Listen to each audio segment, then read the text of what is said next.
is Ashley Sparks, and this is my course reflection over Digital Sculpting 1. What was the hardest part about the project, and how did you overcome it? The hardest part of the project for me was figuring out where to start.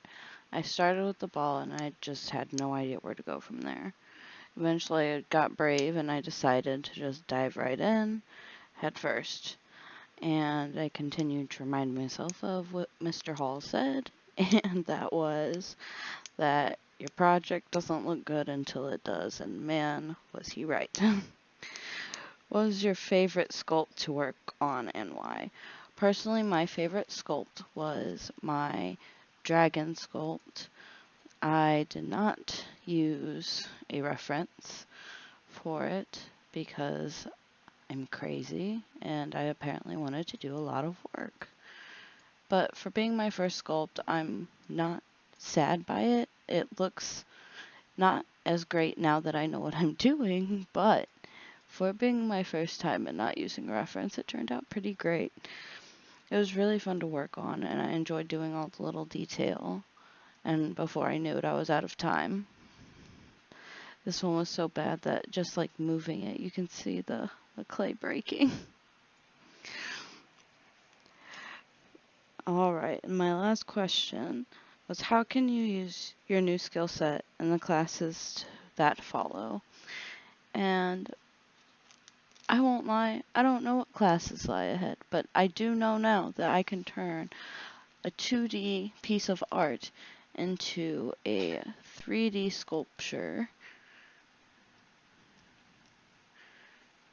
And I can do that just using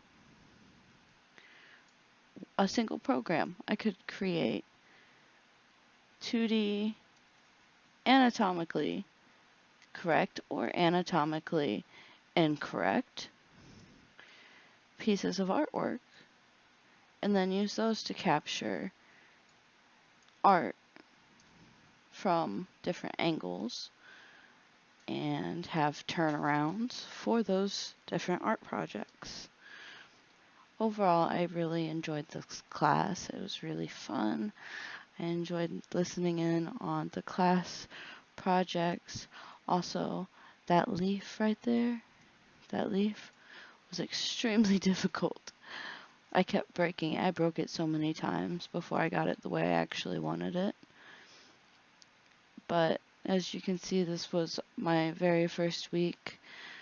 My week 2, my week 3, which, correct me if I'm wrong, but that looks like, Quaker Oats' cousin. And then my week 4, which he was difficult because I kept breaking his ear and his earring. I broke them together and it kept freezing up my program and making it crash. Eventually I fixed it, took some deep breaths, and all was well.